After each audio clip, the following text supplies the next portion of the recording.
is one that's often denied, not least by members of his family. His son Hermann, for instance, points out that the philosopher had many Jewish friends, including both Edmund Husserl and Hannah Arendt. However, the evidence that points to him having a deep antagonism towards Jewish culture as a whole, as opposed to individual Jews, is too compelling to ignore.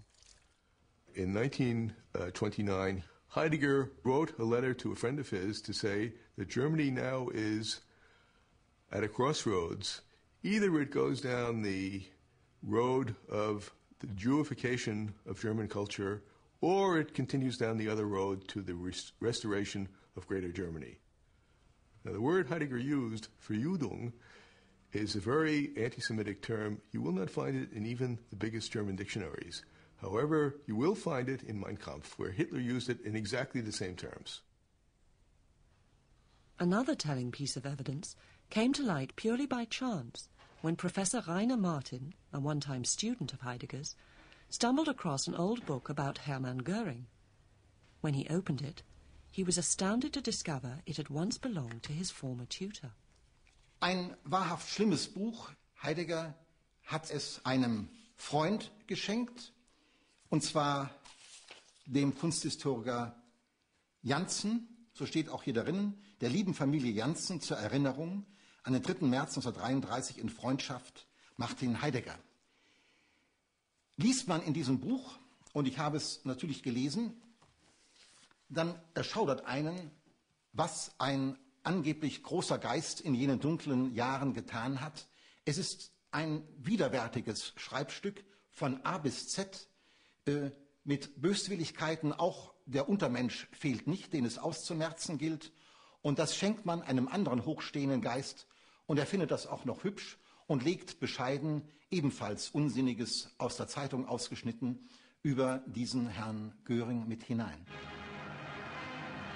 Heidegger appears to have hero-worshipped Hitler and his cronies quite as slavishly as any Bavarian housewife, and there can be little doubt that his adulation had its roots in a shared inheritance of racial prejudice.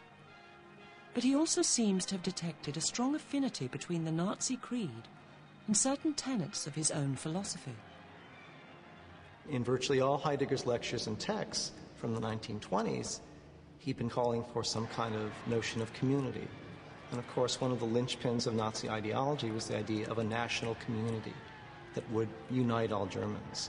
So when Heidegger put the hesitant approaches of his philosophy together with the realities of Germany in 1933, he thought that aspects of his texts and his doctrines had actually come to life.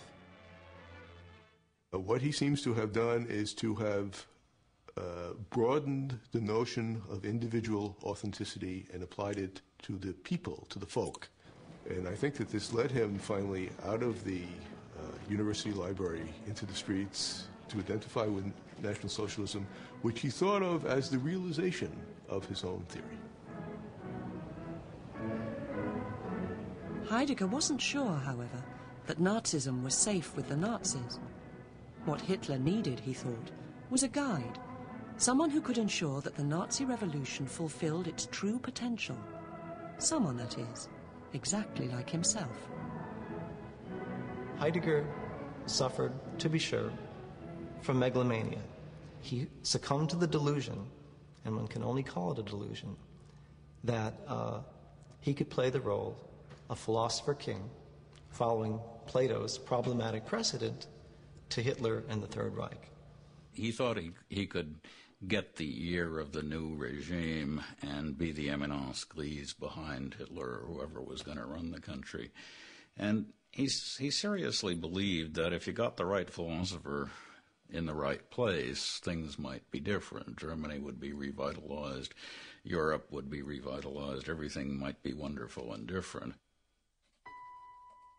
Convinced of his ability to steer the revolution in what he saw as the right direction, Heidegger became not just a Nazi, but a Nazi fanatic, someone prepared to demonstrate his devotion to the cause by the most underhand means.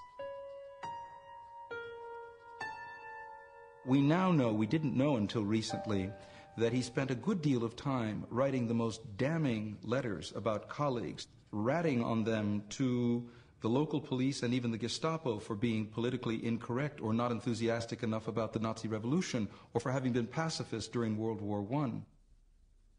The most prominent victim of Heidegger's denunciatory campaign was Hermann Staudinger, a professor of chemistry at Freiburg, who would later be awarded the Nobel Prize.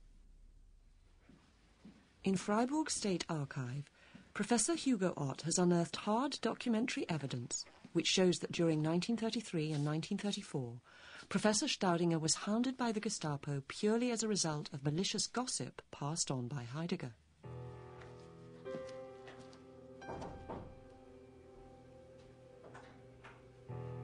The documents reveal that on the 29th of September 1933, the philosopher held a meeting in his office at Freiburg University with a senior Nazi official.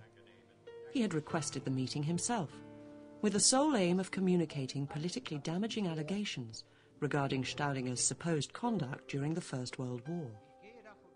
Heidegger alleged that the scientist had been both a pacifist and a spy, and that he'd handed over manufacturing secrets related to Germany's chemical weapon production to hostile foreign powers. As a result of these claims, which eventually proved to be groundless, the future Nobel Prize winner was subjected to several months of surveillance and hostile interrogation. To ensure there would be no let-up in the investigation, Heidegger helpfully wrote to the Gestapo's regional commander, informing him how he thought the case should now be handled.